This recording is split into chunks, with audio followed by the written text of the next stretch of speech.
नमस्कार, न्यूज़ 24 देख रहे हैं आप। मैं हूं आपके साथ डॉक्टर मीना शर्मा। राजस्थान के 25 लोकसभा क्षेत्र में इस बार सबसे ज्यादा जिस लोकसभा क्षेत्र की चर्चा रही वो था चूरू लोकसभा क्षेत्र, जहां से सांसद इस वक्त हैं राहुल कसवां। लोकसभा चुनाव से पहले भी राहुल कसवां ही सांसद थे, लेकिन पिछली बार वो लोकसभा में बीजेपी के सांसद थे और इस बार कांग्रेस पार्टी के सांसद हैं।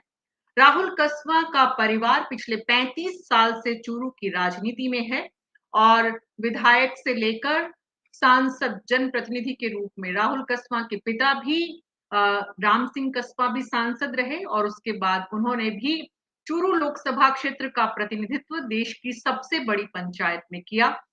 लेकिन ऐसी क्या स्थितियां हुई कि बीजेपी से कांग्रेस में आए राहुल कसवा, इसको लेकर बहुत सारी बातें हुई हैं।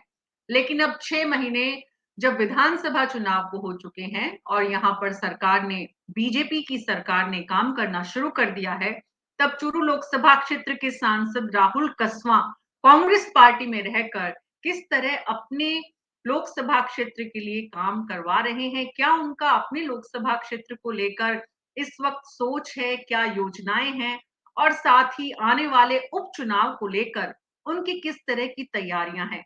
ये तमाम सवाल हैं जिनका जवाब ढूंढने की कोशिश हम खुद राहुल कसवा के साथ करेंगे। न्यूज़ 24 पर इस वक्त हमारे साथ हैं चूरू लोकसभा के सांसद राहुल कसवा। राहुल जी, स्वागत है आपका न्यूज़ 24 पर। नमस्कार मैम। जी नमस्कार। लोकसभा में बीजेपी के सांसद थे, अब कांग्रेस के सांसद हो गए हैं। क्या फर्क महसूस करते हैं देश की सबसे बड़ी पंचायत में जब आप इस बार पहुंचे और पिछली बार पहुंचे थे, पिछली बार कई बार बल्कि?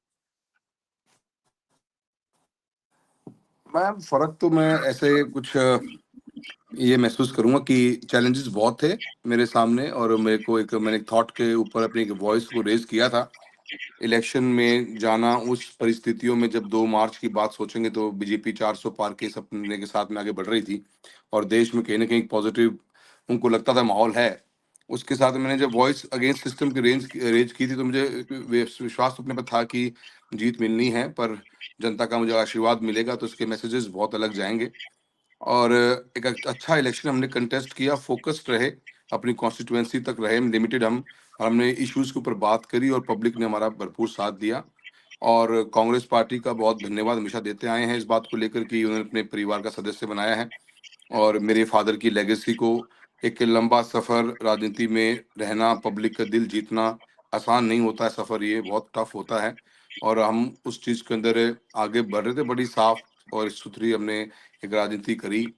पार्टी ने भी हमें इसके बाद को स्वीकारा, हमें अपनी एक जिम्मेदारी दी चुरू लोकसभा से एक सांसद के रूप में। अच्छा रहा और जीत मिली है। और आज सभी हमारे साथी कुछ मिले जो पार्लियामेंट में, सबने इस बात को कहा है कि भी आप अपना पॉइंट प्रूव किया है। और खुशी है मुझे कि जनता ने हमारा साथ दिया। हमारा वर्क पब्लिक के साथ, हमारी कनेक्ट जो हमारी फैमिली की एक यूएसपी रही है, उसके साथ में जनता ने हमें अपना आशीर्वाद दिया है। और जिस जज्बे के साथ में हमने 10 साल में काम किया था पब्लिक के लिए, कॉन्स्टिट्यूंसी के डेवलपमेंट के लिए, इंफ्रास्ट्रक्चर पर हमारा फोकस हमेशा रहा है, उसी को लेकर हम आगे बढ़ेंगे और अच्छा काम करके कॉन्स्टिट्यूंसी में और डेवलपमेंट लेके आएंगे। राहुल कसवा, आपने परिवार ही नहीं बदला, आपकी सीट भी बदल गई। सत्ता पक्ष से अब आप विपक्ष में बैठ गए हैं। तो ये जो सत्ता पक्ष में रहते तो जितने काम अपने लोकसभा क्षेत्र के लिए करवाते, आज विपक्ष में बैठकर थोड़ी चुनौतियां, थोड़ी मुश्किलें ज्यादा हो गई हैं। मैं इसको थोड़ा डिफरेंट वे में देखता हूँ। एक सांसद के रूप में गवर्नमेंट ऑफ इंडिया जब हम बैठते हैं, वी आर पॉलिसी मेकर्स, और कहीं ना कहीं सेंट्रल गवर्नमेंट एक एग्जीक्यूटिंग बॉडी नहीं है। एग्जीक्यूटिंग बॉडी स्टेट गवर्नमेंट्स हैं, और सेंट्रल गवर्नमेंट एक लार्जर पिक्चर में आप देखोगे तो स्कीम्स पॉलिसीज ड्राफ्ट करती है, जिसको हर स्टेट के ऊपर वो स्टेट्स के लिए ओपन होती है। तो ऐसा नहीं है कि सिर्फ जहाँ भारतीय जनता पार्टी जीत के आई है उन्हीं स्टेट्स, उन्हीं डिस्ट्रिक्ट्स में ही डेवलपमेंट होंगे, या उन्हीं स्कीम्स में, उन्हीं डिस्ट्रिक्ट्स में, कॉन्स्टिट्यूएंसीज के अंदर स्कीम्स को लागू किया जाएगा। ये पैन इंडिया स्कीम्स होती हैं। आप कितने एक्टिव हो, कितना नो हाउ आपको है। पहले भी सांसद के रूप में जब हम सत्ता पक्ष में भी थे, तब भी हमने ऐसे अन्य को प्रोजेक्ट्स लेके आए जो शायद बाकी सब जगह पे इक्वली डिस्ट्रीब्यूट नहीं हुए। आप बीमा की योजना ले लो, बीमा की योजना में 1700 करोड़ से ऊपर का क्लेम चूरू को मिला।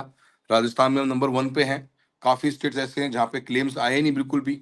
तो ऐसा कुछ नहीं होता कि भी आप सत्ता में हैं। हाँ, जब स्कीम्स लॉन्च होगी तो एक मेंबर ऑफ पार्लियामेंट के रूप में मैं जागरूक रहकर हम यही कोशिश करेंगे इस स्कीम का बेहतरीन एग्जीक्यूशन मेरी कॉन्स्टिट्यूएंसी में हो।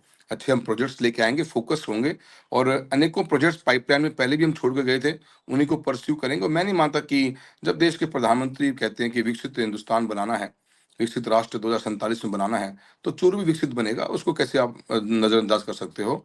और भारतीय जनता पार्टी तो 240 सीटें ही आई हैं, बाकी 303 सीटें या 305 सीटें तो और और पार्टीज़ की आई हैं, तो क्या उनमें विकास नहीं होगा? अगर उनमें भी होगा तो चूरू में भी हर हालत में होगा और इसके लिए हम तैयार हैं। हमें हमारी रिसर्च पे, हमारे वर्क पे, हमारे काम पे भरोसा है। हमें पूरा विश्वास है कि हम काम करा पाएँगे और गवर्नमेंट को नहीं करेगी गवर्नमेंट तो गवर्नमेंट को मजबूर करेंगे।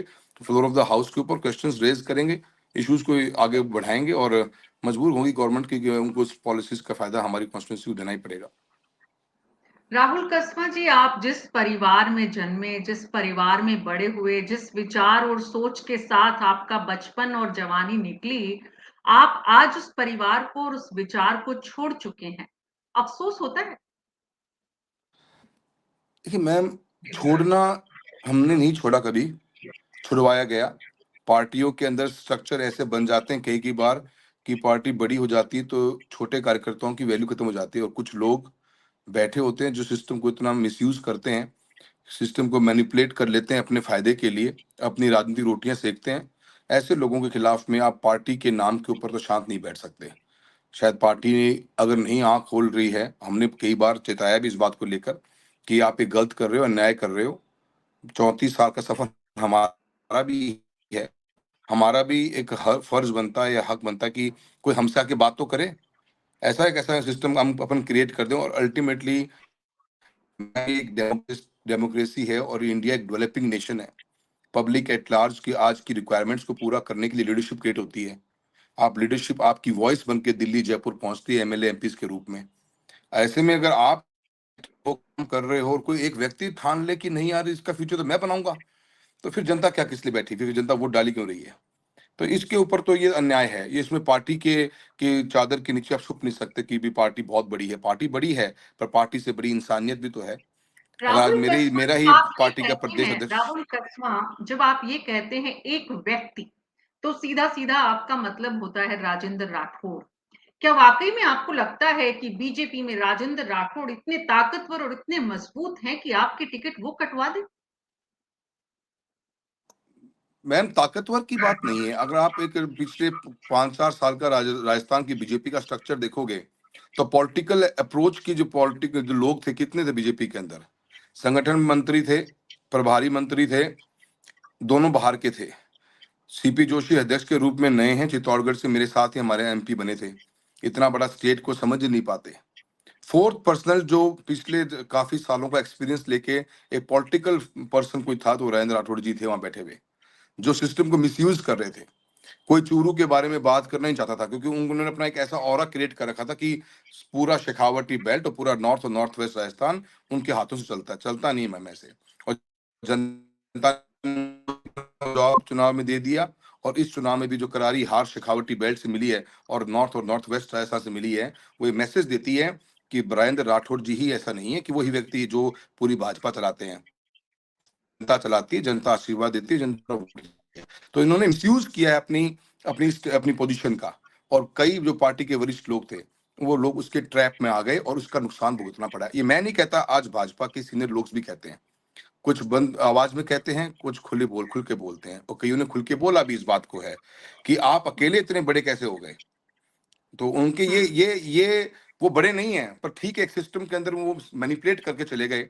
ब्रेन वॉश कर दिया लोगों का उन्होंने। उन्होंने राइट पिक्चर आगे आने दी ही नहीं। उन्होंने कभी ऐसा प्लेटफ़ॉर्म ही क्रिएट नहीं होने दिया, जहाँ पे हम लोग बैठकर बात कर सकें। वसुंधरा जी के टाइम पे भी यही इश्यूज़ थे, पर वहाँ एक प्लेटफ़ॉर्म था जहाँ आप बैठकर बात कर सकते हो, अपनी बात को बोल सकते हो। राइट को राइट और रॉन्ग को रॉन्ग सुनने वाले व्यक्ति और डिसीज़न मेकिंग वाले व्यक्ति अगर बैठते हैं, तो इश्यूज़ रिज़ॉल्व भी हो जाते हैं।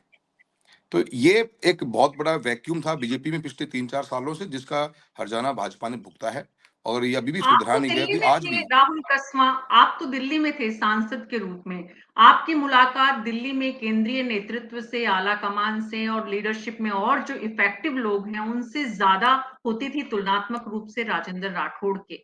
फिर वो कामयाब हुए और आप विफल, ऐसा क्यों?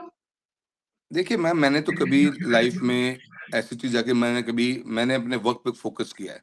पार्टी ने जो भी टास्क दिया, हमने हमेशा कोशिश करी कि हम बेहतरीन परफ़ॉर्मेंस दें। कोई ज़िम्मेदारी दी गवर्नमेंट के रूप में, जो गवर्नमेंट की स्कीम्स थी, उसका बेहतरीन एग्जीक्यूशन मेरे कॉन्स्टिट्यूएंसी में हो। मेरी ज़िम्मेदारी वो थी।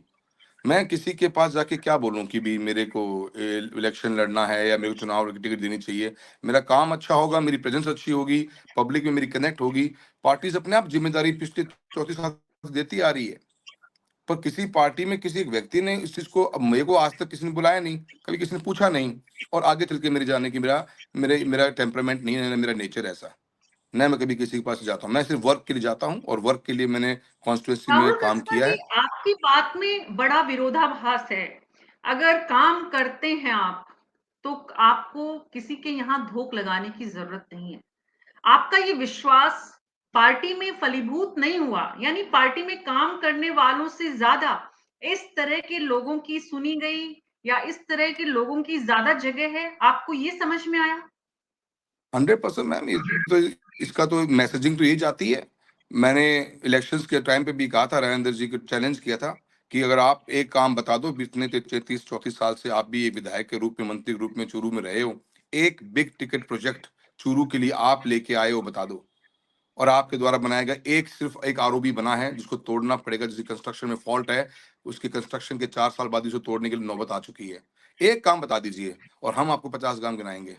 तो मैम, हमें तो इस बात का विश्वास था अपने आप के ऊपर कि डेवलपमेंट जब आप लेके चलते हो, और गवर्नमेंट ऑफ इंडिया की हर पीएम साहब की फ्लैगशिप योजना का बेहतरीन एग्जीक्यूशन चूरू में हुआ। उस स्कीम्स को लेके हम चले, हमने डेवलपमेंट करा, हमने 29 न्यू रेल्स चलाई। पूरे राजस्थान में 5 साल में 1 एनएच सैंक्शन हुआ है, ओनली चूरू से लेकर जालंधर तक का हुआ है। बीमा के अंदर हम पूरे राजस्थान में टॉप में हैं। वर्ल्ड क्लास स्टेडियम के अंदर सिंथेटिक ट्रैक लेके आए, हम चूरू में लेके आए, आज भी राजस्थान में नंबर 1 है। पूरे इंडिया में मात्र 5 हैं जो ओलंपिक लेवल के ट्रैक्स हैं। तो मेरा ये कहना है कि हम development, connect with the people, मैं, मेरे फादर, मदर, हम तीनों पूरी कॉन्स्टिट्यूएंसी के गाँव-गाँव तक पहुँचते हैं। तो it was a combined effort, hard work थी, हॉनेस्टी के साथ में काम किया था। पर किसी काका के पास जाके धोख मारने की हमारा इच्छा कभी ना कल थी, ना आज, और ना आगे कभी रहेगी। और उन्होंने इस चीज़ लेकिन का मिसयूज़ लेकिन किया है, और ये राहुल बात को कस्बा स्वीकार जी, भी करना चाहिए। राहुल कस्बा, आपको क्या महसूस होता है? आपको क्या लगता है? क्या वो कारण था कि राजेंद्र राठौड़ आप जैसे युवा और नौजवान को साथ लेने की बजाय एकला चलो के रास्ते पर आगे बढ़े? देखिए मैम, ये चीज़ तो मिलियन डॉलर क्वेश्चन है कि ये कोई बता तो दे। मैंने तो इलेक्शंस में भी पचासों बार ये बात रेज़ करी कि आज तो मैं बीजेपी में नहीं हूँ। कांग्रेस पार्टी ने मुझे परिवार का सदस्य बना के एक उम्मीदवार बनाया है। आज तो बताओ। मुझे तो कभी मैम एमएलए का इलेक्शन लड़ना नहीं था, चूरू कौंस लोकसभा विधानसभा से। उनको कभी एमपी का इलेक्शन लड़ना नहीं था, वरना इस बार लड़ लेते। तो फिर कारण क्या है? वो उनके पर्सनल थॉट है, ईगोज़ हैं, बायस नेचर है, एक इनसिक्योरिटी है पॉलिटिकल, जिसके बारे में वो पब्लिकली कभी बोल नहीं पाए आज तक। जिस दिन मेरी टिकट कटी थी, उस दिन तो उनका ये बयान था शाम के समय पे कि राहुल कस्वां जी ने तो बड़ा अच्छा काम किया है कॉन्स्टिट्यूएंसी के अंदर, अब हम दोनों मिलकर चुनाव लड़ेंगे और देवेंद्र झाझड़िया जी को चुनाव जिताएँगे। और जिस दिन मैंने ये ठान लिया कि मैं आपके खिलाफ आवाज़ उठाऊँगा, उस दिन मैं बहुत बुरा बन गया। मैंने तो कुछ करवाया नहीं था कॉन्स्टिट्यूएंसी के अंदर। तो मैम, ये पॉलिटिकल इनसिक्योरिटी है, कोई रीज़न नहीं है। ना हमारा कोई प्रॉपर्टी का डिस्प्यूट है, ना हमारे कोई बिज़नेस के इंटरेस्ट है। मैं पॉलिटिकली चूरू में कभी एमएलए का कैंडिडेट कभी था ही नहीं, ना मेरी फैमिली कभी थी। मैंने आज तक पार्टी में जाके ये पद नहीं माँगा कि मुझे ये बना दीजिए। हम 7th टर्म कंटिन्यूअस एफर्ट करके चूरू से रिप्रेज़ेंट कर रहे हैं। आज तक बीजेपी में जाके हमने कभी ये नहीं कहा कि मुझे मंत्री-संतरी बना दीजिए। तो वो तो उनके मन की एक भाव है, और क्या ऐसा गम है जो छुपाए बैठे हैं, वो पब्लिकली उनको ही बताना चाहिए कि क्या कारण, तो पार्टी को जी। पूछना चाहिए कि कौन सा ऐसा कांड हुआ है आपके जीवन में, आपके लाइफ स्टाइल में, जहाँ पे आप मुझे ब्लेम मानते हो। जो भी कुछ ज़िंदगी में उनको हुआ होगा, 2014 से पहले हुआ है। 14 के बाद तो ऐसा कुछ हुआ ही नहीं, और उनकी हर बात राहुल को कभी भी कोई डिसीजन मेकिंग राहुल उन्होंने करी, कस्बा मैंने कभी राहुल विरोध नहीं किया उस कस्बा, बात का। इतने लंबे आपके पॉलिटिकल करियर में आप सांसद बने, बार-बार बने। एक व्यक्ति ने आपका पूरा जीवन की दिशा बदल दी। आज अगर बीजेपी में होते आप, तो क्या पता कैबिनेट मंत्री बनते, राज्य मंत्री बनते, कैबिनेट में आपकी जगह होती और आप अपने लोकसभा क्षेत्र के लिए ज़्यादा बेहतर काम करा सकते थे। आपको कहीं रिग्रेट होता है कि मैं ये फैसला कांग्रेस में आने की बजाय अगर आलाकमान को, बीजेपी के केंद्रीय नेतृत्व को इस बात को ठीक से समझा पाता, तो शायद पूरे लोकसभा क्षेत्र के लिए ज़्यादा बेहतर काम कर सकता था? देखिए मैम, जहाँ तक काम की बात है, आज अपन जुलाई 2024 में बैठे हैं। हुँ, अपन 2029 तक का टर्म है। अपन काम की बात तो मैम 29 में करेंगे कि हमने कितना पाया, कितना नहीं पाया। हुँ, और जहाँ तक बात है मैम रिग्रेट की, रिग्रेट बीजेपी को होना चाहिए और राजेंद्र राठौड़ जैसे लोगों के ऊपर, जो उन्होंने ऐसे कितने ही कार्यकर्ताओं का मैम पॉलिटिकल फ्यूचर खत्म किया होगा उन लोगों ने। मैं भी जानता हूँ, चूरू का बच्चा बच्चा जानता है। वो तो नहीं बोल पाए होंगे, पर मैंने आवाज उठाई है। ये पार्टी को सोचना है कि ऐसी लायबिलिटीज को लेकर आप घूम रहे हो और जो आपके नाम पर कितना बड़े लोगों के साथ अन्याय कर रहे हैं। इनके इलेक्शंस के अगर आप स्पीचेस सुनोगे, इनका अहंकार और घमंड, मैंने ऐसे ही नहीं कहा था मैम कि इनकी सामंतवादी सोच है। कितने बच्चों के ट्रांसफर कराए गए, कितने बच्चों को आज भी टॉर्चर किया जाता है, गवर्नमेंट एम्प्लॉइज को, सरपंचेस को कितना प्रेशर था। इनके तो स्पीचेस की स्पीच का हिस्सा रही है ये चीज। सरपंचों को डराने की, धमकाने की, लोगों को व्यापार करने की, दारू की गाड़ी भरनी है कि नहीं भरनी है आपको, लकड़ी चोरी करनी नहीं करनी है। ये तो इनका टेम्परामेंट, इनकी स्टाइल ऑफ पॉलिटिक्स है। मैं कभी भी गलत था ही नहीं, और मुझे पता है इस बात का कि ये बीजेपी कब आंख खोलेगी, बीजेपी कब इनसे क्वेश्चन पूछेगी। ये खुद लोगों को जयचंद बनाते घूमते रहते हैं। बीजेपी के सबसे बड़े जयचंद कोई है तो यही है। अगर आप देखोगे, इस इलेक्शन के बावजूद भी इन्होंने आके कितने लोगों को लेबलिंग करी है। क्यों तारानगर में हार हुई, क्यों चूरू में हार हुई, दोनों कॉन्स्टिट्यूंसीज तो आपकी थी ना। और ब्लेम ब्लेम नेम किसी और पे जाएगा। तो ये अपनी पावर का मिसयूज करते हैं, और मुझे समझ में नहीं आता क्यों जयपुर में, दिल्ली में बैठे हुए लोगों ने आंखों में पट्टी बांध रखी है और कुछ सुनना क्यों नहीं चाहते, कुछ देखते क्यों नहीं है। राजेंद्र राठौड़ को आप बीजेपी का जयचंद बता रहे हैं।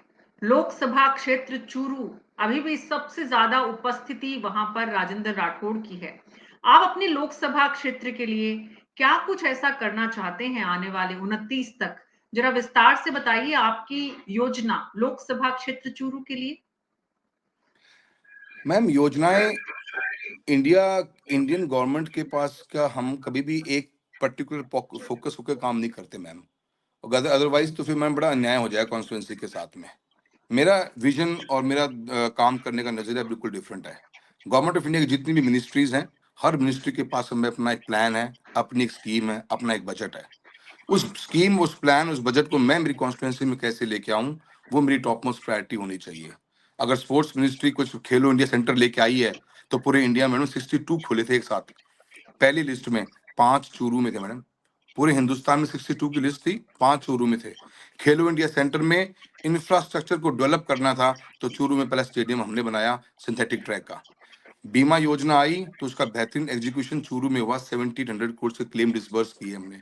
एनएच बने तो हम चूरू के लिए 2-2 एनएच लेके आए मैम। अगर हम रेलवे नेटवर्क इंप्रूवमेंट हो रहा था, तो एक साथ 703 करोड़ रुपीस का, 700 किलोमीटर का पूरा ट्रैक इलेक्ट्रिफाइड एक टेंडर में हुआ है चूरू के लिए। अमृत स्टेशन 5 लेके आए मैम। आप हाईवेज की बात, रेल कनेक्टिविटी में 29 न्यू ट्रेन चलाई हैं हमने। हमने नाबार्ड और पीएबी की स्कीम के तहत 800 रूम्स स्कूल्स के अंदर बनाए हैं, जहां आज भी चूरू में 1700 स्कूल रूम्स की रिक्वायरमेंट है। हर स्कीम पे, इलेक्ट्रिसिटी की बात करें हम, RDS scheme government of India ने लॉन्च की थी, revise distribution sector scheme, which was targeted for 33 केवी के जो हमारे सब स्टेशन है, उनसे बिलो के सब स्टेशन के ऊपर। उसके अंदर मैम चूरू की पहली मीटिंग राजस्थान में हमने करी। 300 करोड़ के काम चल रहे हैं। और मैम आरडीएस स्कीम के तहत ढानियों में कनेक्शन का सर्वे भी हमने अपने लेवल पे डिस्ट्रिक्ट में करवाया।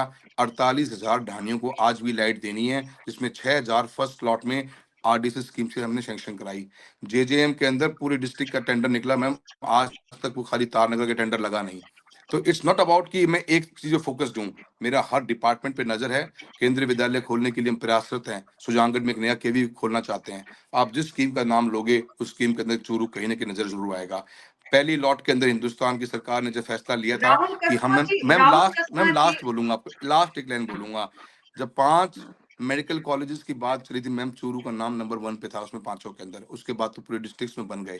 तो we were leading in each and every government scheme जो भी थी उस समय। हम मिनिस्ट्रीज में मंत्री महोदयों के पास में और प्लेटफॉर्म को यूज करते हुए हम उस स्कीम्स को मैं कॉन्स्टिट्यूंसी में लेके आए हैं, और आगे भी मैम इसी चरण पे चलेंगे। अभी देख लीजिए, गवर्नमेंट तो मेरी, मैं अभी एमपी बना हूँ, पहला बजट सैंक्शन हुआ है राजस्थान के अंदर एनएचआई का, तो चूरू के अंदर सादुलपुर का बाईपास 70 करोड़ पे सैंक्शन आई है।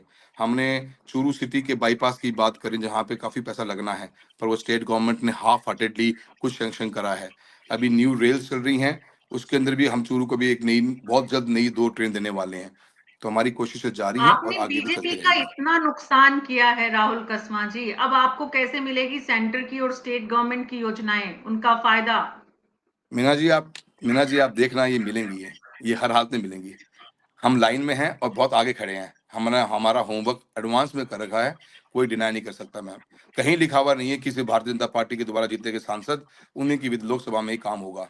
ये गवर्नमेंट ऑफ इंडिया है और 25 के 25 सांसद जो राजस्थान से गए हुए हैं और 543 जो पूरे देश के सांसद हैं, सभी कॉन्स्टिट्यूंसी में विकास होगा, तभी हिंदुस्तान विकसित बनेगा। ये 2047 ये में आपका जो ड्रीम पीएम का कॉन्फिडेंस है। है, ये आपका कॉन्फिडेंस काबिले तारीफ है। 100% और मैम, आई नो माई विपक्ष सब्जेक्ट। में बैठकर भी अगर आप सरकार पे इतना भरोसा भी रख पा रहे हैं, तो निश्चित रूप से सत्ता में बैठे हुए लोगों को भी आपका ये मैम मुझे आत्मविश्वास काफी भारत करेगा। सरकार द्वारा बनाए गए सिस्टम पे भरोसा है मैम, जी, जो आज हमारे से साथ नहीं बहुत सारे सालों साल लोग से जो इस चलता आ रहा है। कार्यक्रम को आपको देख रहे हैं राहुल जी, उनके हम कुछ सवाल भी लेंगे दर्शकों के। नरेश कासवान है जो कि लिखते हैं कि राहुल कसवां बहुत बड़े नेता के रूप में उभर कर आए हैं। आप जब ये बहुत बड़े नेता के रूप में उभर कर आए हैं, इस तरह की बात सुनते हैं, तो कैसा लगता है राहुल जी आपको? मैम फोकस्ड हैं, चूरू के चूरू के एक सांसद के रूप में हैं और बहुत से लोगों को झुटलाना है मुझे भी। उनका जो वहम है उनको अभी भी साबित करना मुझे जरूरी है। काम करेंगे मैम, काम फोकस चूरू के लिए है और चूरू के लिए फोकस करते हैं। जो पार्टी आगे जिम्मेदारी देगी उसको जरूर निभाएंगे। हमारा फोकस हुआ, मैं इन चीजों पे डाइवर्ट नहीं होता कभी भी कि क्या आप बड़े हैं या छोटे हैं, क्या है, सांसद हैं, वो जिम्मेदारी मिली है, निभाएंगे। राहुल कसबा, जब कोई परिवारवाद से निकलकर नेता राजनीति में आता है, जैसे आप भी आए हैं, आपके पिता की विरासत को आपने संभाला, पहले वो संसद पहुंचते थे, फिर आप पहुंचे, तो ऐसे परिवार से निकले युवाओं से, राजनीतिज्ञों से जितनी जनता को उम्मीदें होती हैं, उससे ज्यादा वो निराश भी करते हैं, क्योंकि उनका पॉलिटिकल जो एक तरह से डेवलपमेंट या ग्रोथ है, कहीं बहुत अच्छी होती है, कहीं बहुत सारी गड़बड़ियां होती हैं। पूरे देश में इसके बहुत सारे एग्जाम्पल हैं। मैं इस सवाल के साथ आपके पास आऊंगी, लेकिन उससे पहले कुछ और दर्शक जो हमारे इस कार्यक्रम को देख रहे हैं, अजय चौधरी हैं, वो लिखते हैं कि राजेंद्र राठौड़ को हराने का काम राहुल कसवा ने किया, तो राजेंद्र राठौड़ खुद आते चूरू से और पता चल जाता। और वो साथ ही लिख रहे हैं कि संसद में 96% अटेंडेंस है आपकी। ये बात बिल्कुल ठीक है कि आपने संसद में अपनी जो परफॉर्मेंस दी और रखी।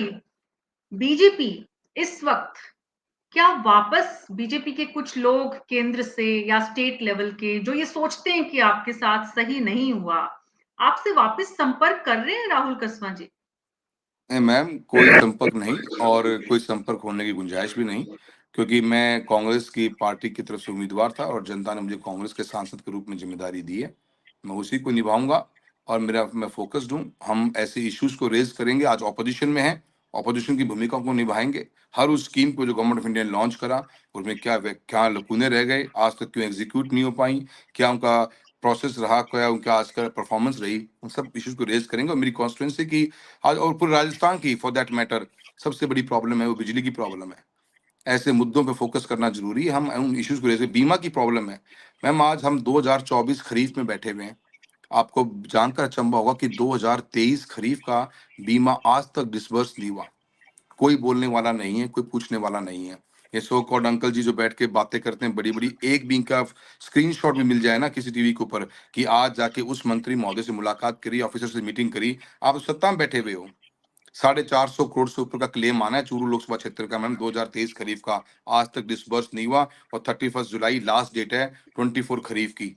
एक एक साल हो गया। विफलताओं के बहुत से ऐसे मेरे को लिस्ट मेरे पास में, जो हम बारे में लोकसभा में बात जरूर करेंगे, पर हमारा फोकस काम रहता है। और मैं आज जनता ने जो मुझे आशीर्वाद दिया है कांग्रेस के रूप में दिया है, उसमें कहीं कोई बैकफुट पे जाने के कोई सवाल ही पैदा नहीं होता। आप जब बार-बार अपनी बातों में अंकल जी पर आ जाते हैं राहुल कसवां, तो वाकई में अंकल जी आपके दिल में इतना बैठ गए हैं? मैम मेरे दिल में तो वो ऐसे बैठे हुए उनको पता है कि मैं कहाँ बैठा हूँ उनके दिल में। पर मुझे इतना पता है कि मैम ऐसे लोगों की जो थॉट है ना, ये आज भी देखिए, ये आज भी इनकी स्पीचेस सुन लीजिए। देश के प्रधानमंत्री कहते हैं सबका साथ, सबका विकास और सबका विश्वास। इनके प्रोग्राम्स के अंदर आफ्टर इलेक्शन लूजिंग इनकी स्पीचेस सुन लीजिए। कहते हैं कि हमारा जो भारतीय जनता पार्टी को जिसने वोट नहीं दिया है उनका काम नहीं होना चाहिए। कहाँ है सबका विकास, सबका विश्वास? जब हम सांसद बनते हैं मैम तो 22 लाख लोगों के लिए बनते हैं। हम एमएलए बनते हैं तो 2.5 पौने 3 लाख लोगों के लिए एमएलए बनते हैं। कोई भी आपको एक सिटिंग एमएलए या ऐसा एमपी आज तक ये स्पीच देता हुआ नहीं सुनाई देगा कि वो जो मंचों से ये बात को स्पेसिफाई कर रहा हो कि मेरे जो लोग जिन्होंने जो वोट दिया है मैं उन्हीं का ही काम करूंगा। नेगेटिविटी भरपूर है और इसको इन जैसे लोगों को पार्टी प्रमोट कर रही है। अचंभे की बात है। और ये मतलब लोगों का मतलब आप मतलब आपकी हर बात में अंकल जी पर दोषारोपण करके बीजेपी में अब उन्हें भी किसी भी ऊंचाई पर मुकाम पर पहुंचने से रोकने के प्रयासों में भी जुटे हुए हैं क्या? मैम मेरा कोई प्रयास नहीं मेरा प्रयास इतना ही है कि मेरा चूरू के अंदर डेवलपमेंट हो और मैं चूरू पे फोकस्ड हूँ। मेरी लोकसभा चूरू में जो बड़े बड़े इश्यूज हैं, वाटर की स्कैरिसिटी का इशू है, यमुना लिंक का जिसके बारे में हमारे मुख्यमंत्री महोदय ने क्लेम किया था कि यमुना लिंक का पानी हम ला चुके हैं, हमारा एग्रीमेंट हो चुका है। एक सिंगल वर्ड सुनने को नहीं मिला मैडम। 22,000 करोड़ की योजना थी 2018 के अंदर, ये आज बढ़कर मेरे ख्याल 30,000 करोड़ के लगभग की पहुंच गई है। पूरे बजट में एक शब्द नहीं था। हम उसको फोकस करेंगे, लोकसभा में इस इशू को रेज करेंगे हम। वो इंडिया का one of the unique programmes हैं जहाँ पे हम रेन का एक्सेस वाटर को टैप करके खेती के लिए यूज कर सकते हैं। कुछ एक वर्ड तक नहीं कहा पूरे इलेक्शन में। इस बात पे ढिंढोरा पीटा भाजपा ने कि हम यमुना लिंक का पानी ले आए हैं, यमुना लिंक का पानी का समझौता हो गया है, अब चूरू में पानी आ जाएगा। और हम पूछते रह गए चूरू में पानी कहाँ आएगा ये तो बता दो, क्योंकि एग्रीमेंट तो कहता है कि 40,000 हेक्टेयर लैंड में पानी लगेगा और चूरू में 14 लाख हेक्टेयर जमीन है। कौन से हिस्से में पानी आएगा? तो ऐसे इश्यूज के ऊपर फोकस रहेगा मैम। हमारा तो काम डेवलपमेंट है और डेवलपमेंट करेंगे तो चूरू आगे बढ़ेगा। और मैम पॉलिटिकल फैमिली से बिलोंग जरूर करते हैं, वो एक एसेट है हमारे लिए। मेरे फादर की हार्ड वर्क है, सालों साल की मेहनत लगी है। मदर फादर दोनों ने करी, मेरे ग्रैंडफादर ने शुरुआत करी थी। लोगों का विश्वास है मैम, ऐसे नहीं जीत सकते आप। लगातार जीतना इतना आसान नहीं होता। हर गांव तक हम पहुंचते हैं, हर गांव में हम हर बूथ तक लोगों को जानते हैं और उनका मन टिकता है मेरे फादर पे और मुझ पर। इसको छोटा ना बनाया जाए सिर्फ एक बात बोलकर कि भी आप पॉलिटिकल फैमिली से। और मैं समझता हूँ कि इस इलेक्शन के रिजल्ट के बाद में उस बात को तो बोलने की जरूरत भी नहीं होगी किसी को, क्योंकि जनता ने भरपूर आशीर्वाद दिया है हमारे को। जी, बहुत सारे दर्शक जो इस कार्यक्रम को देख रहे हैं उसमें डॉक्टर कुलदीप शेरॉन हैं। वो लिख रहे हैं कि हर क्षेत्र, हर वर्ग के विकास का नाम राहुल कस्वां है। हमें हमारे सांसद पर पूरा विश्वास है जो चूरू को बहुत आगे लेकर जाएंगे। अविनाश लिलाड हैं, वो लिख रहे हैं कि मैं राहुल कस्वां का बड़ा फैन हूं और सुजानगढ़ विधानसभा से वो जुड़े हुए हैं। राहुल जी, जब इस तरह से युवा और पूरा लोकसभा क्षेत्र के जो लोग आपसे जुड़े हैं, नवीन रेप्सवाल हैं, वो लिखते हैं कि सामंती काका ने जिस ढंग से भाजपा का बेड़ा गर्क किया वो देश ने देख लिया है और अब राहुल कस्वां को निपटाने के चक्कर में राजस्थान में भाजपा निपट गई। कैसा लगता है राहुल कस्वां जी, जब आप ये सुनते हैं कि राजस्थान में भाजपा निपट गई, लोकसभा में जितना नुकसान हुआ उसमें आप अपना कितना योगदान मानते हैं? मैम पॉलिटिकल जर्नी जो लाइफ में होती है, बहुत से कम, मेरे फादर की भी बहुत लंबा सफर रहा है, मेरा भी सिर्फ 10 साल का ही है। कुछ लाइफ के बड़े फैसले आप जब लेते हो वो बहुत कम लोगों को नसीब होते हैं, उसमें बोल्ड स्टेप्स लेने पड़ते हैं। मैं जिस कॉज के लिए खड़ा हुआ था मुझे पता था मेरा कॉज सही है। और मैंने एक चीज इस इलेक्शन से महसूस करी है कि अगर आपका कॉज सही है और अगर आपकी नीयत नियत थी और नीयत साफ है तो मैम पब्लिक साथ जुड़ती है आपके। और ये इलेक्शन उसका क्लासिक एग्जाम्पल है। मैम चूरू की आवाज बाड़मेर तक गई, ऊपर गंगानगर तक गई और नीचे जयपुर तक पहुंचने का काम किया। ये अगर आप हिस्टोरिकली देखोगे राजस्थान के पॉलिटिकल स्ट्रक्चर को, एक कॉन्स्टिट्यूंसी से उठी हुई आवाज इतने बड़े पैमाने पे नहीं फैलती। ये मेरे कारण नहीं है मैम, ये उस थॉट के कारण है। अन्याय के खिलाफ लोग उठते हैं, लोग लड़ते हैं और लोग इकट्ठा हो जाते हैं मैम। ये इतना बड़ा पेनिट्रेशन 8-8 विधान लोकसभा कॉन्स्टिट्यूंसीज में पड़ा तो वो छोटी मोटी बात नहीं होती, क्योंकि हमारा कॉज सही था, हमने सही आवाज उठाई थी। कोई कारण तो बताओ। मेरा ट्वीट इतना इंपॉर्टेंट इसीलिए था कि क्या मेरा कोई कारण तो बताओ, क्या मैं निष्ठावान नहीं था, क्या मैं ईमानदार नहीं था, क्या मैंने पार्टी की कौन सी बात को मैं स्वीकारा नहीं? मैंने ये बात सीपी जोशी से ही पूछी थी। सिर्फ एक काका कह देगा और आप टिकट काट दोगे, तो ये तो अन्याय है। और मैम कॉज के लिए लोग साथ जुड़े हैं, मैं उसका चेहरा जरूर बना हूं, मुझ पर जिम्मेदारी भी बड़ी है और मैं भरपूर कोशिश करूंगा कि मैं उस जिम्मेदारी को निभा सकूं। मेरे युवा साथियों का प्यार है मेरे प्रति। सीपी जोशी का आपने जिक्र किया, प्रदेश अध्यक्ष, आपने उनसे बात भी की। उनका क्या कहना था, उनका क्या सोच था आपको लेकर? और अभी भी, क्योंकि वो युवा हैं, आपके साथ ही रहे हैं संसद में भी, और वैसे भी उम्र के लिहाज से भी देखें तो आप लोग एक ही उसमें आते हैं। तो पार्टी के अध्यक्ष के रूप में आप उनकी भूमिका को कैसे देखते हैं, राहुल कसवा? सीपी जी मेरे साथ में 10 साल से सांसद हैं, मेरी हमारा अच्छा एक मैं कहूंगा कि एक अच्छी कॉर्डियल रिलेशनशिप थी हमारी। मुझे बड़ा दुख हुआ इस बात का कि जब ये सब चीज हो रही होंगी, कि मैं तो 1 तारीख को मेरी लोकसभा क्षेत्र की दिशा की मीटिंग ले रहा था, जो मेरी 7 घंटे मीटिंग चली डिस्ट्रिक्ट में पानी बिजली को लेकर, गवर्नमेंट के प्रोजेक्ट्स को लेकर, जो दिशा की मीटिंग होती है जिसमें मेंबर ऑफ पार्लियामेंट चेयरमैन होते हैं। और 1 तारीख की शाम को मेरे को कहीं से मुझे पता लगता है कि टिकट्स में इशू आ सकता है।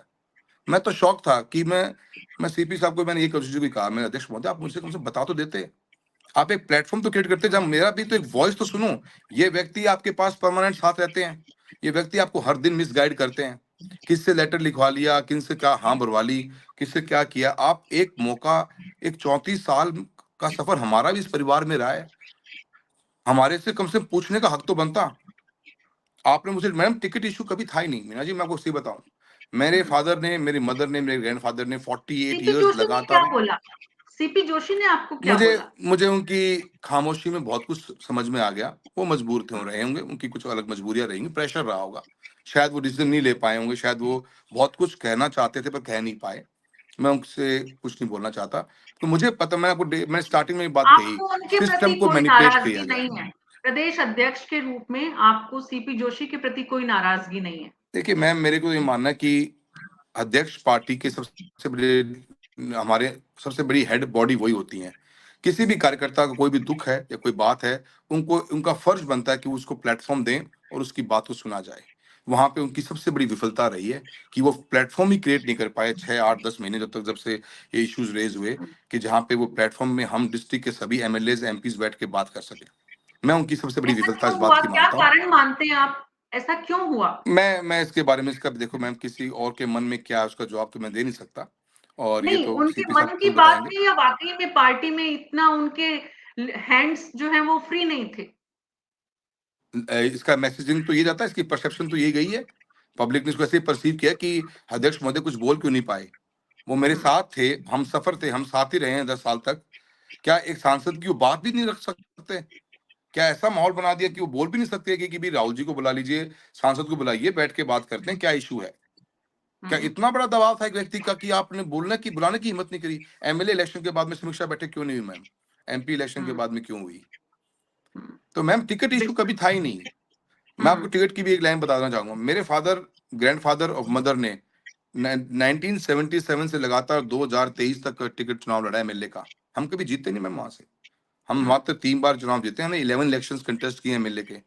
मेरे पास में पार्टी ने फोन किया है 2023 के इलेक्शन के अंदर कि हम एक फैमिली के अंदर 2 टिकट के बात का इशू था, टिकट देना नहीं चाहता। मैंने कहा सर, मैं आपके बात का मैं स्वागत करता हूँ, मैं आपको उम्मीदवार दूंगा। मैम हमने वो उम्मीदवार दिया पार्टी को जिसके सामने हमने चुनाव लड़ा है जिंदगी भर, उनकी फैमिली हुँ, के सामने, ताकि मेरी पार्टी वहां मजबूत हो, उस मकसद से दिया। मुझसे हुँ, ये टिकट मांगी होती तो मैं ये भी दे दूंगा, दे देता, मैं तो हुँ, बोलता भी नहीं कुछ। पर काका हुँ। मांगेगा तो मैं किसी हालत में हानि भरूंगा, जी, सवाल ही तो पैदा नहीं होता। काका से जो आपकी इतनी नाराज़गी है, उस पर मैं और आपसे बात समझूँगी। हमारे साथ कुछ और जो दर्शक जुड़े हुए हैं, कृष्णा जौहरी हैं, उनका कहना है कि राहुल कसवा की तरह विज़नेबल नेता आपको कहीं भी नहीं मिलेगा। Rahul Kaswan is a great leader. Kuldeep ji का मैंने पहले लिया था, राहुल कसवा टीम आपके साथ जुड़ी हुई है, उसके साथ और जो हमारे दर्शक हैं, मैं चाहती हूँ सभी के थॉट जो हैं वो साथ-साथ हम लेते जाएँ। उसके बाद में जो आपने काका के नाम पर वापस मोहम्मद मोहम्मद जुसैन हैं, उन्होंने भी यही लिखा है कि जिस उत्साह से आप कह रहे हैं, उसी उत्साह से आप कांग्रेस में रहकर अगले 5 साल के लिए काम कर सकेंगे क्या? ये सवाल है मोहम्मद जुसैन का, कि आपका जो उत्साह अभी दिख रहा है, क्या कांग्रेस पार्टी में आप इस कमिटमेंट के साथ रह पाएंगे? क्योंकि ये सवाल लोगों के जहन में है कि आप कांग्रेस में रहेंगे या वापसी घर की करेंगे? मैम, राहुल जी। हुसैन साहब को आपके मार्फत से हुसैन जी को मैं आपके मार्फत से एश्योर करना चाहूँगा, मैं कांग्रेस की पार्टी के उम्मीदवार के रूप में चुनाव लड़ा था मैंने। जनता ने आशीर्वाद मुझे दिया है और मैं यहीं हूँ 5 साल तक और इसके आगे भी यहीं रहने वाला हूँ, कहीं नहीं जाऊँगा। और आप डेवलपमेंट की चिंता मत करिए, गवर्नमेंट ऑफ इंडिया कोई स्कीम लॉन्च करेगी, तो वो चूरू में अगर आनी होगी तो हम टॉप मोस्ट प्रायोरिटी पे लेके आएँगे, ये हमारी ज़िम्मेदारी होगी। और अगर गवर्नमेंट इसके ऊपर बैक फुट पे जाएगी, तो इसका हम पुरज़ोर विरोध करेंगे, फ्लोर ऑफ द हाउस पे भी और स्ट्रीट्स के ऊपर भी, ज़मीन रोड पे भी आके इसका विरोध करेंगे। मैं नहीं मानता आप न्यूज़ 24 पर इस बात को पुख्ता कर रहे हैं राहुल कस्वां कि आप बीजेपी में वापस नहीं जा रहे हैं, आप कांग्रेस में ही हैं, कांग्रेस में ही रहेंगे और कांग्रेस के साथ रहकर ही चूरू लोकसभा के लिए आप अब आगे के लिए अपनी जंग रखेंगे जारी। मैम, ये बहुत से जो हमारे शुभचिंतक बैठे हैं ना, उन लोगों के ये प्लान्ड थॉट है ये, कि ऐसा हम्म हो जाएगा। ऐसा कुछ नहीं होने वाला। जनता ने हम्म आशीर्वाद दिया है और जनता के आशीर्वाद को मैं सर माथे पे रखता हूँ और वो हम्म आशीर्वाद कांग्रेस के एक उम्मीदवार के रूप में दिया गया है और कांग्रेस के सांसद के रूप में रहेंगे और आप हमारी एक्टिविटीज को आने वाले महीनों में जज भी कर पाएंगे कि हम यहाँ बहुत लंबे समय के लिए हैं। जी। नरेंद्र सिहाग हैं, वो लिख रहे हैं कि राहुल कस्वां जी को देखकर चौंक गए अमित शाह। चौंक गए थे क्या संसद में आपको देखकर? मुझे इस बारे में अमित कुछ नहीं शाह बोलना। जी। मुझे अमित कुछ नहीं शाह बोलना जी। इस बारे में। मुझे कुछ नहीं बोलना, वाहिद। बस ये जरूर पता है मुझे कि मेरे काफी सांसद साथियों ने देख के मुझे खुशी हुई कि मैं आया हूँ वापिस। राजेंद्र, राजस्थान की शान हमारे एमपी साहब, ये लिख रहे हैं उमेश महला। और वाहिद खान है, वो लिख रहे हैं कि राहुल कस्वां एक ग्रेट लीडर हैं, इन्होंने चूरू जिले में बहुत विकास कराया है, ये बहुत ईमानदार इंसान है और काबिल और एजुकेटेड इंसान है। एक बहुत इंपॉर्टेंट फैक्टर है एजुकेशन वाला, जब हम किसी भी पॉलिटिकल लीडर को देखते हैं, तो पॉलिटिकल लीडर अगर एजुकेटेड होता है तो उसका जनता से कनेक्ट और जनता के मुद्दों को सुनने, समझने और समाधान करने में आसानी हो जाती है। एक सवाल और हमारे दर्शक का था, उनका नाम नीचे चला गया है, उन्होंने ये सवाल किया था कि मुझे वो उनका नाम नजर नहीं आ रहा है कि आप बीजेपी में रहे, नरेंद्र मोदी की लीडरशिप देखी, कांग्रेस में आए तो राहुल कस्वां की लीडरशिप देखी, राहुल गांधी की।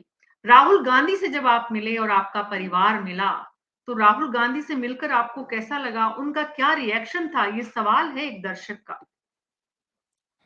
मैम, बहुत अच्छा लगा। मेरे फादर, मेरी मदर, मेरी वाइफ साथ थी और बहुत हम्बल था उनका बिहेवियर। बहुत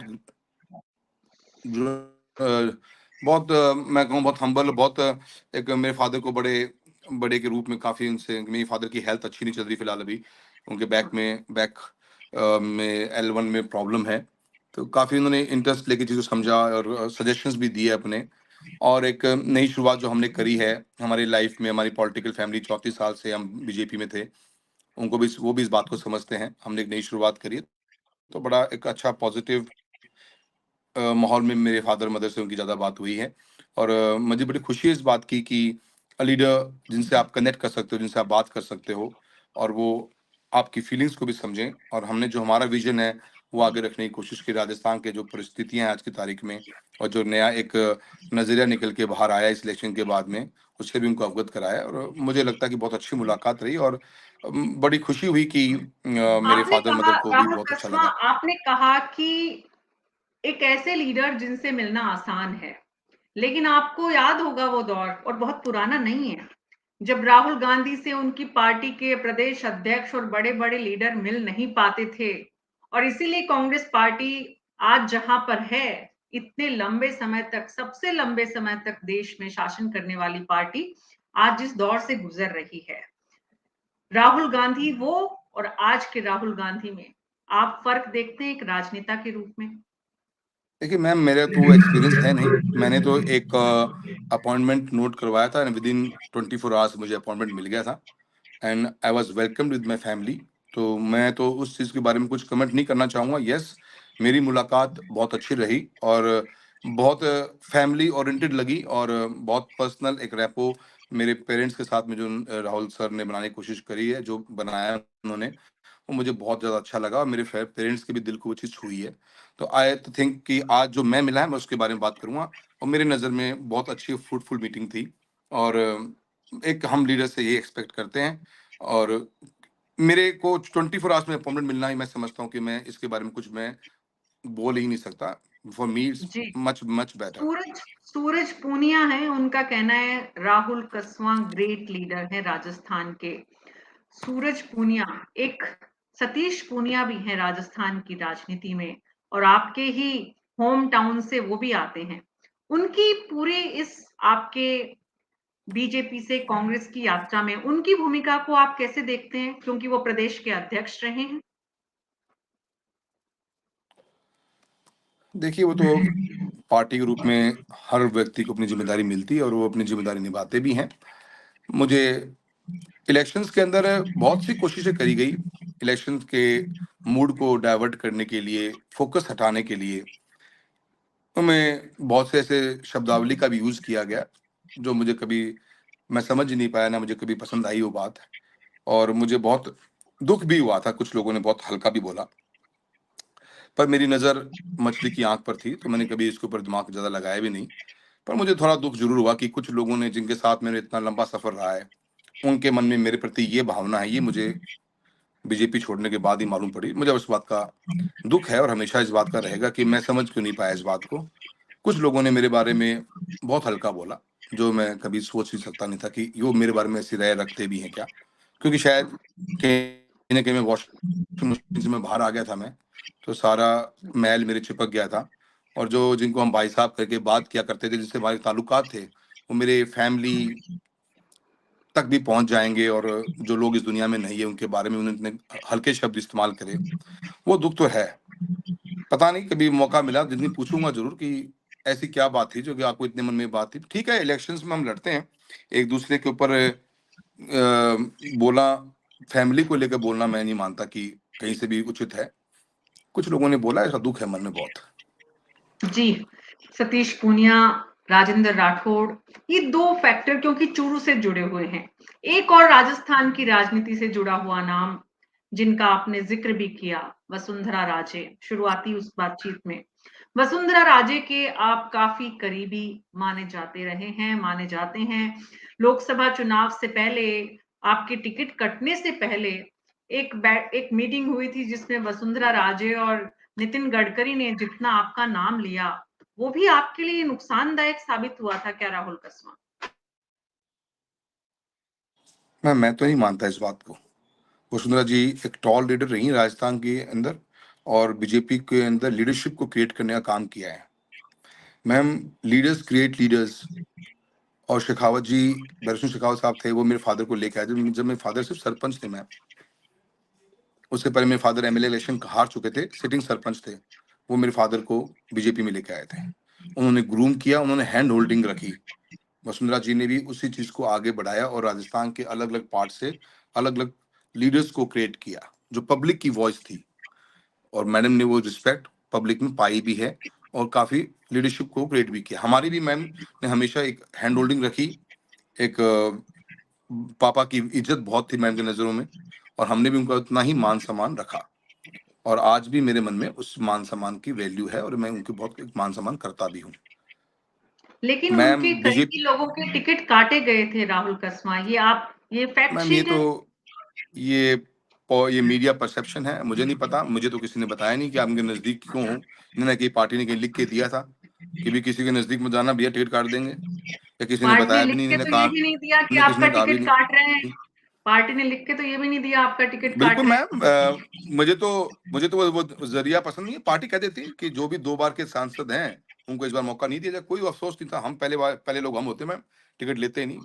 पर पिक एंड चूज़ कैसे, कोई एआई थोड़ी लगा हुआ है कि इस बार ये 103 एमपी टिकट कटेगी भैया और ये 200 बच जाएँगे। किसने कहा?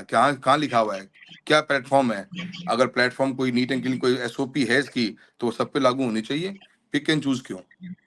तो हम तो सिस्टम के कैसा विरोध क्यों में। कैसा महसूस करते हैं आप जब आप वसुंधरा राजे को आज जहां देखते हैं राजनीति में, वो सही हैं, वो उनकी जगह जो होनी चाहिए थी वो वहाँ है या उन्हें और डिज़र्व करती हैं और मिलना चाहिए? मैम, मेरा ये मानना है कि देखिए, ये तो पार्टी की खुद की कॉल होती है, इसके ऊपर तो मैं कमेंट नहीं कर सकता।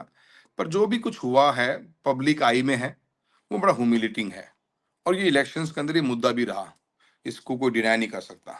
ह्यूमिलेशन थी वो जो भी एक्टिविटी ऑनलाइन चली है और पब्लिक ने इस बात का इसको अच्छे टेस्ट में नहीं लिया, ये बड़ा बैड टेस्ट में था जो भी किया गया।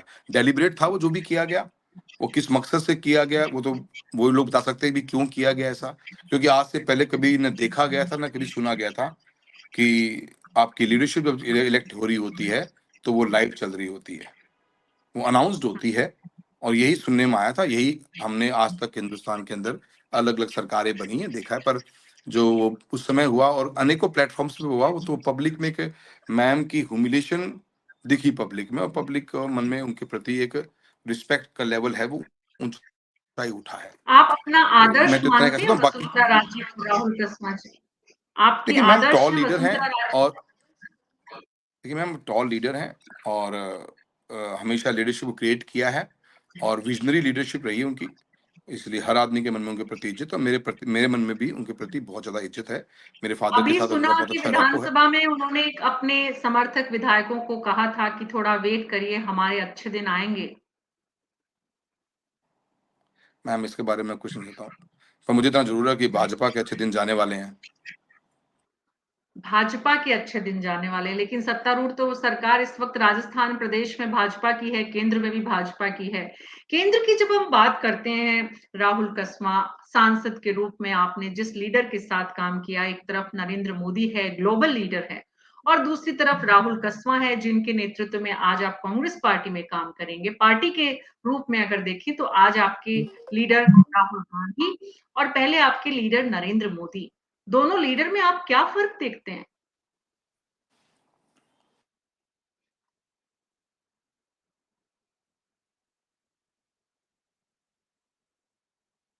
कुछ तकनीकी परेशानी से जूझ रहे हैं राहुल कस्बा। वो जब तक हमसे हमारे साथ वापस जुड़ते हैं, तब तक हमारे जो दर्शक इस कार्यक्रम को देख रहे हैं और उनसे जो सवाल लेना चाह रहे हैं, वो भी हम देखते हैं। बलवान झाझरिया है, उनका कहना है कि आपसे चूरू की जनता को बहुत उम्मीद है भाई साहब। बलवान जी का कहना है। साथ ही कुछ और दर्शक जो इस कार्यक्रम को देख रहे हैं, उनके भी हम राहुल कस्वां हमारे साथ जुड़ रहे हैं वापस, तब तक लेते हैं। नवीन जी का हमने लिया, रमेश रमेश भालोथिया हैं, राजस्थान के दबंग नेता हैं राहुल कस्वां, उनका कहना है। मनदीप कस्वां है, उनका कहना है कि राहुल कस्वां राजस्थान के बेस्ट लीडर हैं। मोहर सिंह रामसी सर हैं, वो लिख रहे हैं कि चूरू की आन बान और शान है राहुल कस्वां। राहुल कस्वां हमारे साथ जुड़े हुए हैं, चूरू लोकसभा क्षेत्र के वो सांसद हैं और बतौर सांसद इस वक्त वो कांग्रेस के सांसद है, पहले बीजेपी से थे। बीजेपी से कांग्रेस में आने का फैसला उन्होंने इस लोकसभा चुनाव से पहले तब लिया था जब उनका पार्टी ने यानी बीजेपी ने टिकट काट दिया था, उन्हें टिकट वापस नहीं दिया था। लोकसभा के चुनाव में उन्होंने कांग्रेस पार्टी जॉइन की और फिर कांग्रेस पार्टी के बैनर से चूरू लोकसभा का चुनाव लड़ा और अपने दम पर इस चुनाव को जीता भी।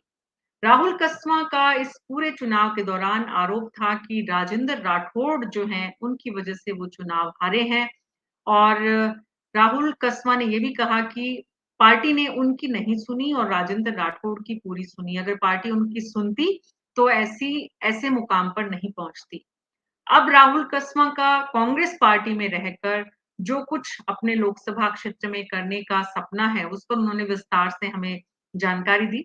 राजस्थान के लोकसभा में चुने गए 25 सांसद हैं और उन सभी सांसदों को सिलसिलेवार हम न्यूज़ 24 के दर्शकों से मिलवा रहे हैं, रूबरू करा रहे हैं, परिचित करा रहे हैं और हमारे न्यूज़ 24 के डिजिटल प्लेटफ़ॉर्म्स पर दर्शकों के पास एक माध्यम है कि वो अपने सांसद से सवाल पूछ सकते हैं, अपने सांसद को सुझाव दे सकते हैं, अगर किसी भी तरह का कोई सुझाव देना चाहते हैं।